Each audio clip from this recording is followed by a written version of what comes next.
In today's video, guys, I'm going to be showing you the best settings that I personally use on Modern Warfare 3. Now, I haven't made one of these settings videos since Warzone 1, so I thought it's a good time to give you guys a bit of an update because things do change over the times. I'm going to be showing you my personal settings, but I'm also going to give you guys some of the best tips available, especially if you're a new player, on how to improve and increase your ability when gaming. So, guys, starting off with controller, I personally use the button controller layout, which is called Stick and Move. Now, this simply just switches the melee, which is normally R3, and the jump button, which is normally X, and it just switches them around so I can jump with my R3 button, which helps me be able to jump shot, look around corners all at the same time without having to take my hand off of the right analog stick. Now, again, that's my personal preference. I know a lot of people who want to, for example, drop shot, they will change it to tactical.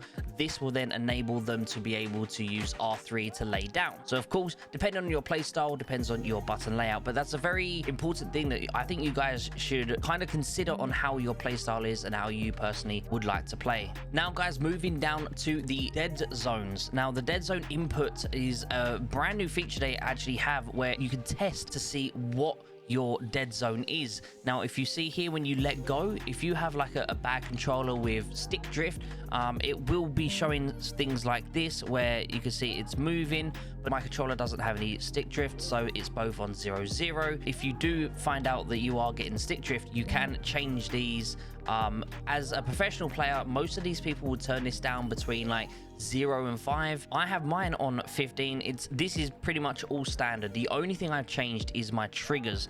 Now, a lot of people, especially with a PS4 controller, you have to pull the trigger down quite a bit. So because I've set my left trigger and right trigger to 0, the moment I have any input on my left and right triggers, it instantly activates. So I think standard, these come at like 15. So I've obviously turned them down. Now, as again, this is something you definitely want to change if you are wanting to get that bit of a faster reaction in time in game. So, guys, the next thing we're going to go over to is the aiming. Now, this is probably the most important part of the entire video, really. It comes down to sensitivity. Now, a lot of people will try and put it all the way up or all the way down. What I personally would advise every single person doing this is to find your own sensitivity. Now, I can't tell anyone what sensitivity they should be using, but I can definitely look at someone's gameplay and tell them if they're too high or too low. But straight off the bat, I don't know what anyone's going to be. So the best advice I can give is potentially put your sensitivity on like 8. Start at 8 and then see if it's too fast for you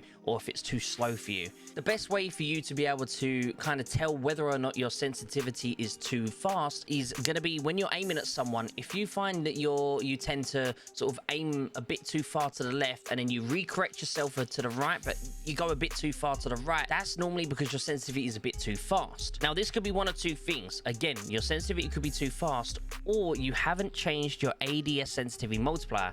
Now, a lot of the pros will probably keep it on a 1, but that's because they sit there all day training, you know, with their aim and stuff. Now, personally, if you are new or even if you are above average, I would recommend putting this down to like a 0.8.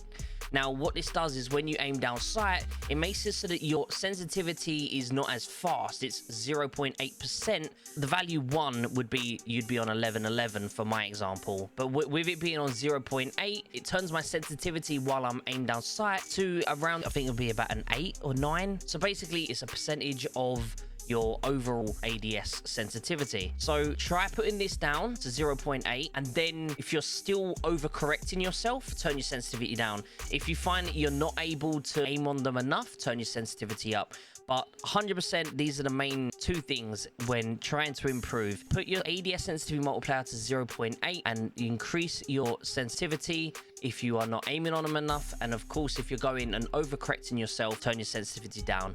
I'd advise starting on 8 on your sensitivity and then working your way up or working your way down, but most people will probably end up working their way up a little bit. Moving down to the aim response curve, 100% you want it on dynamic. Just overall, it's the ideal aim response for pretty much anyone. I know on the right hand side it does say, you know, ideal for new players, ideal for more experienced, but no matter what level you are, I genuinely believe that once you're on dynamic and you start learning on that dynamic curve, eventually you're going to improve. But if you start learning on standard you know, you get a bit better, and then you put it onto dynamic, you got to learn all over again because it feels very different. But this here is going to be your best setting. And then for the aim assist, of course, you're going to want aim assist on because it's so overpowered, as all the keyboard and mouse players will tell you. But again, it's kind of a personal preference. Now, I normally do have it on default, but for some reason in MW3, I found the Black Ops style, maybe it's because it's Sledgehammer that made it, but the aim assist style definitely feels a little better and more accurate on the Black Ops. Of course, if you don't like it, you can easily put it to standard because standard is almost pretty much the default is just as good. But I find it's a little bit more tuned on Black Ops. Give it a try, and of course, let me know. And then, guys, finally moving over to gameplay. Over here, a lot of people have been asking me about the mantling because they're automatically mantling. Some of the best thing here to do is turn off grounded mantle. Okay, so this is basically you just end up climbing. If you want to jump shot, especially if you're someone who jump shots, and then you end up climbing over something, it's very annoying. So the best thing to do is turn the grounded one off. That means you'll only mantle if you really want to mantle. And then, of course, here, partial is what I have it on. It makes it so that you only grab on things if, for example, you jump and then to go and mantle. It's much better than what it, you know, normally is set to default. Moving on, guys, we have got the slide behavior. Now, this is my personal preference again. I still enjoy dolphin diving. So I have mine set to tap to slide. So that means I can still slide cancel, but if I want to, I can hold to dive. I do enjoy the dolphin dive. It's a niche little thing. I personally enjoy it.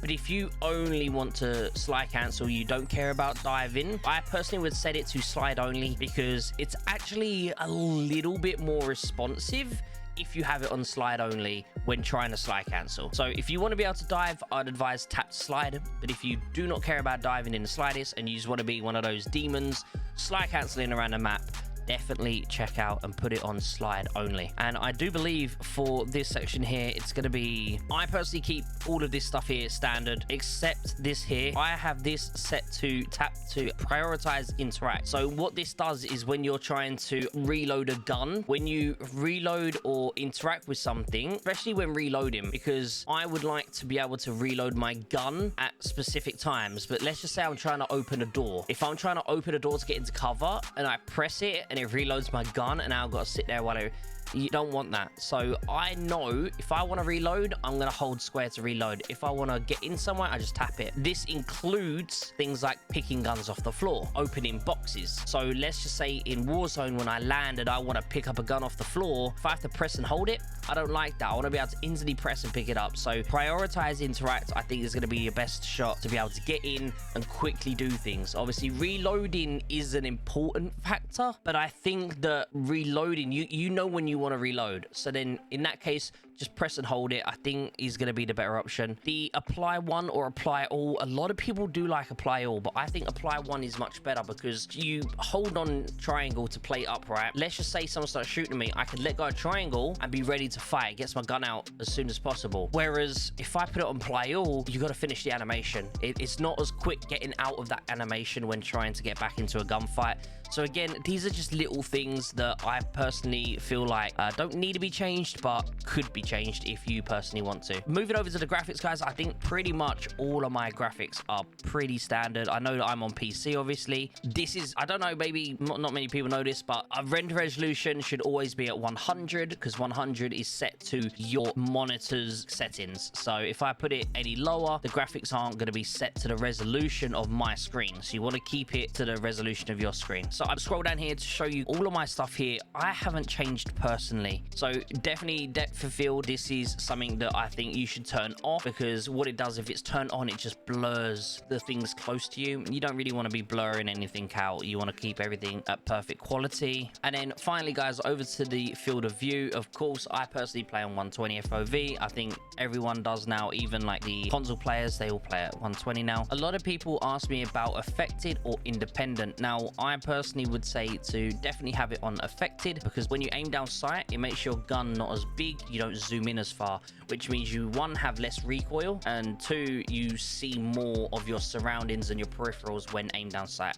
Your weapon field of view, again, you want to have that on wide. It just makes it so that your gun's a little bit sort of more shrunk, and this actually improves recoil control as well. You want to turn motion blur off. I see a lot of people actually have motion blur on. I personally would not have ever advised having motion blur on. Another very important setting to change is you want to put your first person camera movement to least 50%. It actually makes it so that your camera doesn't shake as much, especially, for example, when you're getting like explosions and stuff like that. It really does help like with motion sickness. And I think here that's pretty much everything here. The audio settings are, again, all of mine are pretty much completely standard. I haven't really changed anything over here. Everything's all default and standard. I haven't messed around with that. Now I know you can, obviously there's people out there that have done some very good detailed stuff on here.